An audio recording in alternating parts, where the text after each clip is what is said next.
हमारे साथ सीनियर साफ़ी अहमद मंसूर साहब हैं। अभी थोड़ी देर बाद वज़ीर-ए-आज़म ने यहाँ इफ्तिताह करने आना है, सब इंतज़ार कर रहे हैं। तो अहमद मंसूर साहब, आप यहाँ आए हैं तो क्या फील कर रहे हैं, क्या कह रहे हैं? तनोली साहब, यकीनन ये तारीखी दिन है जहाँ पे अगर हम बात करें मजहबी रवादारी की, जो दूसरे मज़ाहब हैं उनका जो एहतराम है, उसकी पाकिस्तान ने एक मिसाल कायम की है।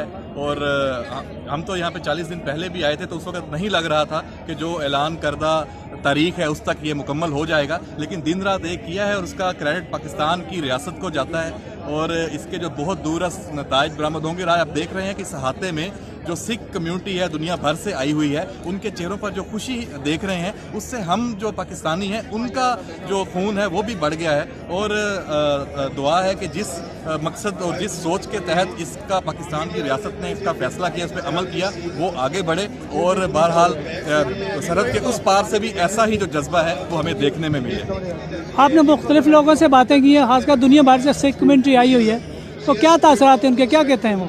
वो इसको नाकाबिले जो बयान और नाकाबिले यकीन एक कारनामा ही समझ रहे हैं। और उनको ये लग रहा है कि पाकिस्तान ने जो बहुत सारे फासले थे उनको इस एक इक़दाम से वो समेटा है। तो बहरहाल उनकी जो तवक्कुआत हैं वो मेरा ख्याल है कि बढ़ के पूरी हुई हैं। और जितने लोगों से भी हमने बात की है, आप भी अगर इनसे पूछें जानें, तो मेरा ख्याल है कि तशक्कुर के जो जज्बात हैं उसके अलावा आपको कुछ और नज़र नहीं आएगा उनकी जो बातों से। तो इसके बरक्स भारतीय सरकार की एक मरतबा फिर बदनीति सामने आई है। आज बाबरी मस्जिद का फैसला सुना दिया गया है, तो बाबरी मस्जिद का फैसला खिलाफ आया है, तो क्या कि उस हवाले से भी बात करना चाहिए? मेरा ख्याल है भारत को तो यहाँ खड़े होकर डिस्कस करना ही नहीं चाहिए। जो भारत और ख़ास तौर पर उसकी जो सरकार है उसका जो रवैया है उसको इस ऐसी जगह पे नेक और यहाँ पे जो मजहबी जज्बात और सारे हैं उनसे डिस्कस नहीं करना चाहिए।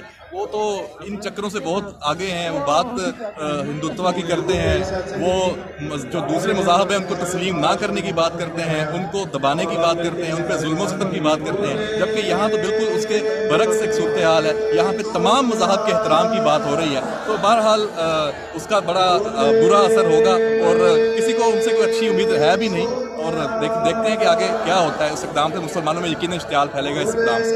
थैंक यू, बहुत शुक्रिया।